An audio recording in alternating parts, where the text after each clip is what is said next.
पूरी दुनिया ये मेरे पर कले का नहीं रखना मेरे नाल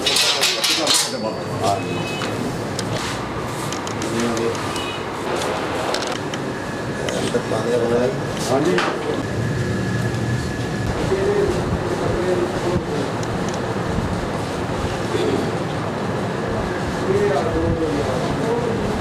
क्या नाम है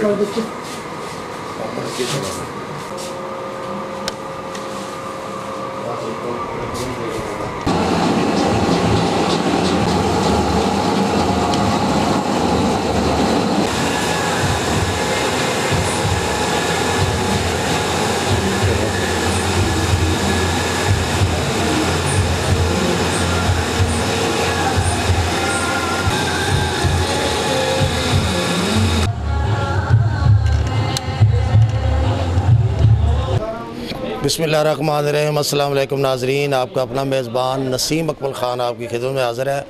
अच्छा, आज हमने विज़िट कराया है। इससे पहले हमने आपको तस्वीरें भी दिखाई हैं और यहाँ पर जो माल तैयार हो रहा है वो भी दिखाया है। और ये नूर बेकरी मलिक वाल में जो हम भी देख रहे हैं, बचपन से देख रहे हैं, अरसा कम अज़ कम भी 50 साल हो गया इनको। और इनके मेयार की वजह से अल्हम्दुलिल्लाह ये बहुत कामयाब है। इनकी चीज़ बहुत खस्ता और बहुत बेहतरीन होती है। जो एक दफ़ा लेके जाता है दोबारा भी आता है। हमारे साथ हमारे भाई हैं जो नूर बेकरी के, इनके से हम पूछते हैं कि क्या वजह है कि जब भी हम गुज़रते हैं देखते हैं आपकी बेकरी पे भी रश होता है। ये तो इनकी फैक्ट्री है जो छोटी सी ने बनाई है जहाँ से माल तैयार होता है। तो दुकान भी इनकी शहर में माशाल्लाह बहुत बड़ी है बेकरी। उसके हवाले से पूछते हैं कि जब भी गुज़रते हैं माशाल्लाह रश ही रश होता है। हाँ जी, इसमें क्या राज है?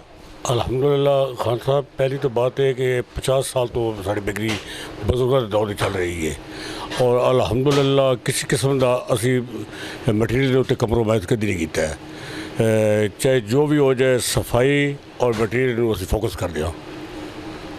और खुदा का लख लख शुक्र है कि थोड़े सामने दुकानदारी होंगी है और कम अज़ कम 50 साल तो साड़ा इस तरीके का सिस्टम चल रहा है। हाँ जी, जैसे इन्होंने बताया बिल्कुल इन्होंने ठीक बात की है। देखें, रिज़्क़ हलाल जो भी चीज़ है, जो भी आप तैयार करते हैं, जो लोग खाते हैं, इंसान खाते हैं, हम लोग खाते हैं, उनके लिए अगर आपके ज़हन में एक बात हो कि हमारा ख़र्चा अगर ज़्यादा भी हो जाए फिर भी इनकम होती है, 100% होती है। इनकम कम भी हो जाए उसमें अल्लाह ताला की एक बरकत भी होती है और आपकी सेल भी बढ़ेगी। अल्लाह भी राज़ी और अल्लाह की मखलूक भी राज़ी और आपका कारोबार वो भी दिन दुगना रात चुगनी तरक्की करेगा। इसलिए हमेशा ये कोशिश करें कि आप जो भी खाने पीने वाली चीज़ें जिनकी फैक्ट्री हैं जो बनाते हैं वो सबसे पहले इस चीज़ का अपने नज़र में रखें, मद्देनज़र रखें कि हमने इस चीज़ का मेयार बेहतरीन रखना है को जो एक दफ़ा खाए वो बार बार आए। इसके साथ ही कैमरामैन बाबर शहजाद के साथ नसीम अकमल ख़ान आपसे इजाज़त चाहता है। हमेशा खुश रहें, दूसरों को भी खुश रखें और हमें भी दुआओं में याद रखें। अल्लाह हाफ़िज़।